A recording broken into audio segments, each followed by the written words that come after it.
I just wanted to say something about political time and what's going on in our politics today and how ungoverning brings this right into focus.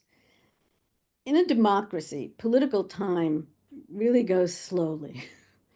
You have to get a lot of people to agree and to compromise to put something into action. And then the administrative state has to figure out how to shape it and implement it. And there are all kinds of regulations, and people dispute the regulations and so on and so forth. Anything you want to do takes a long time. And people who are in politics, used to understand this, right? That you couldn't expect a turnaround. The democratic political time goes slowly for good reasons. I mean, we can rail against it, and sometimes they're not good reasons, but there are good reasons for it. What we've seen with Trump and the MAGA movement is a complete change in the sense of political time. And it's a sense of political time that comes with any radical apocalyptic movement, which I believe MAGA is. What any what any social movement really wants is change right now.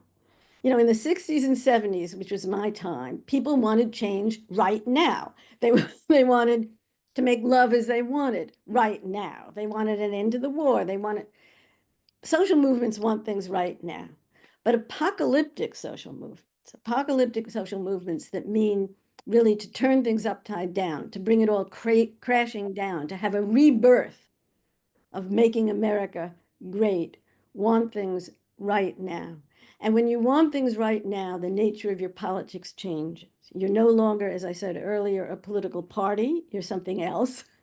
Um, and you are no longer, you cannot be democratic because democratic political time requires all kinds of compromise, agreement, rational implementation, and so on. So the right now comes with the apocalyptic, bring it all crashing down. And I can give you a good example of it if this interests you, which is that there's been an awful lot of talk in the last decade or so of secession by red states.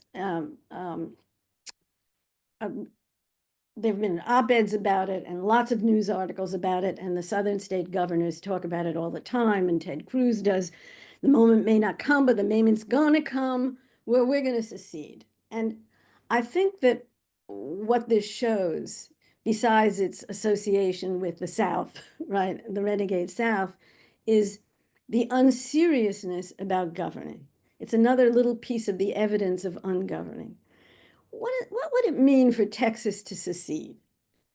Texas would need to pay off its share of the national debt. They would need to have an army and security force. They would need to have an air traffic control. They would need to have a foreign policy. And the red states can't secede together because they're all over the map, right? So you're not can't have a federation of secession. So to me, if you wanted to point to one thing about the fantasy and the unseriousness and the ungoverning point of view of the Republican Party today, basically, it would be in this loose, fantastic, unserious notion of secession that unfortunately some people take seriously.